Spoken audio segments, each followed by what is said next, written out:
Story బీట్స్ని expect చేసి రాకండి.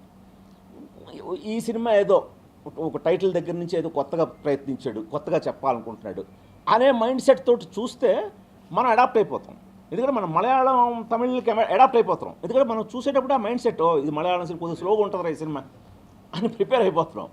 మనకు కూడా ఎలాంటి కథలు వచ్చినప్పుడు ప్రిపేర్ అవ్వండి అనేది నా చిన్న విన్నపం.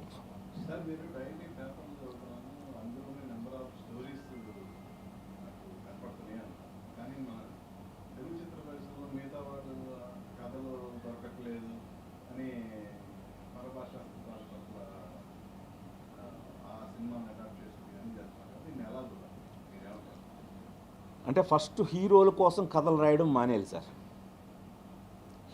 కథ కోసం ఈ కథలో పలానా హీరో బాగుంటాడని హీరో దగ్గరికి వెళ్ళాలి తప్పితే ఈ హీరో డేట్స్ ఉన్నాయని కథలు రాయడం మొదలెడితే సఫర్ అవుతాం. అలా సఫర్ అయిన వాళ్ళలో నేను ఉన్నాను.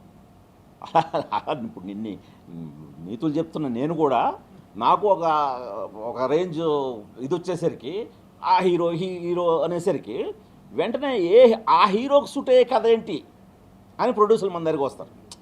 వచ్చినప్పుడు మనం సరే ఆ హీరోకి కథ అల్లుకుంటూ వెళ్ళటం ఇలా జరుగుతుంది. ఇలా ఎక్కువ జరగటం మూలంగా మనం ఒక మూసలో ఉండిపోతున్నాం. అంటే ఎన్ని హీరో సెంట్రిక్ కథలు. ఇప్పుడు మన హీరో అది స్టార్ హీరో అవ్వచ్చు, ఒక కొత్తగా ఇంట్రొడ్యూస్ అయ్యే ఒక హీరో వాడవచ్చు. వాళ్ళ ధ్యేయం ఏమైపోతుంది? సమాజాన్ని ఉద్ధరించేయడం, ప్రపంచాన్ని రక్షించేయడమే. అంతేదైతే వాడు వేరే టార్గెట్లు ఉండట్లేదు. చాలా చిన్న టాస్కులు పెట్టుకొని చిన్న చిన్న న్యూయాన్సెస్లో కథలో పుట్టినప్పుడు అండి అది ఎలా పుడతాయి? కథని కథగా తయారు చేస్తున్నప్పుడు. ఇప్పుడు నాకు అదేనండి యూఫోరియాలో కూడా చాలామంది తన పాత్రల కంటే కూడా కథని ఫాలో అయ్యి రాశాడు. ఇప్పుడు కొందరు ఫస్ట్ చూసిన వెంటనే కొద్దిగా జరికేసి ఫస్ట్ హాఫ్ ఏంటి రేసీగా ఉంది, సెకండ్ హాఫ్ కొద్దిగా ఏదో డీవియేట్ అయింది ఇలానే కమెంట్లు కూడా వచ్చాయి థియేటర్కి నాకు. బట్ తర్వాత రియలైజ్ అయ్యి ఆ మైండ్ సెట్తో చూసిన వాళ్ళు అవును కదా first half crime and punishment చెప్పాడు. అక్కడతో మన సినిమాలు తెలుగు సినిమాలు అయిపోయాయి. మన తెలుగు సినిమాలు క్రైమ్ అండ్ పనిష్మెంట్ అనేది క్లైమాక్స్, అక్కడతో వదిలేస్తున్నాం మనం. బట్ నేను కొత్తగా ఏం చెప్పాలనుకున్నాను, పనిష్మెంట్తో అయిపోలేదు. పనిష్మెంట్ తర్వాత గిల్ట్, ఆ గిల్ట్ తర్వాత రిడెంప్షన్. ఇది కదా ఇప్పుడు మనం సొసైటీలో తీసుకురావాల్సింది. ఇది కదా వాళ్ళు అసలైన మార్పు. శిక్ష వేసేస్తే అయిపోలేదు.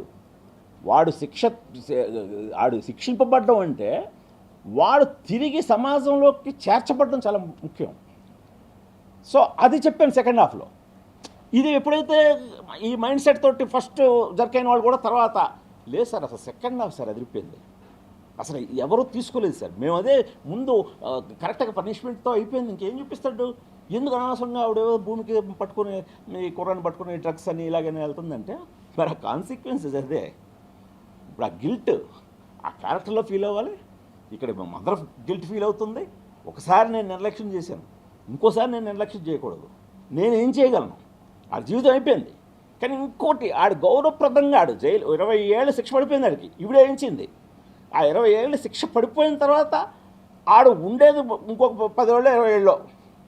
ఆ 10 ఏళ్ళు 20 ఏళ్ళు మిగిలిన దీంట్లో అయినా సమాజంలో ఒక రెస్పెక్టెడ్ సిటిజన్గా వాడికి ఒక స్థానం అంటూ కల్పించడానికి ఆవిడ తాపత్రయపడ్డది. అందుకని ఆవిడ కథ చెప్పడం నాకు ముఖ్యం. అలాగే వీడు నేరం పడినాక 20 ఏళ్ళు పడిపోయింది అని వాడు ఎందుకంటే వాడు చాలా మెచ్యూర్ స్టేజ్లో పెద్ద తప్పు చేశాడు, ఆడికి తెలియకుండా చాలా పెద్ద తప్పు చేశాడు. ఆ పెద్ద తప్పు చేసిన తర్వాత కూడా రియలైజ్ అవ్వట్లేదు, ఎందుకంటే వయసు చిన్నది. వాడు అలాగ జైల్లోకి వెళ్ళి మనకి జనరల్గా జైళ్ళు కరెక్షన్ డిపార్ట్మెంట్ మార్చాలి, అక్కడ మార్చకపోగా జైలు వాతావరణంలో వాడిని ఇంకా క్రిమినల్గా తయారు చేస్తున్నాయి. బట్ వాళ్ళలో పశ్చాత్తాపం అనేది రావట్లేదు. ఆ పశ్చాత్తాపం అనే ప్రాసెస్ వాడికి నెమ్మదిగా స్టార్ట్ అయ్యి వాడు గిల్ట్ ఫీల్ అవుతూ ఫైనల్గా వాడికి ఒక రిడెంప్షన్ మార్పు వచ్చింది. అంటే యూఫోరియా అనే కథను నేను ఎక్కడైతే స్టార్ట్ చేశానో ఇలా ఈ రిడెంప్షన్తో ఎండ్ చేయటం వల్లే నేను కథకుడుగా సక్సెస్ అయ్యాను. సో అందుకని ఆ ప్యాటర్న్లో వెళ్ళాల్సి వచ్చింది.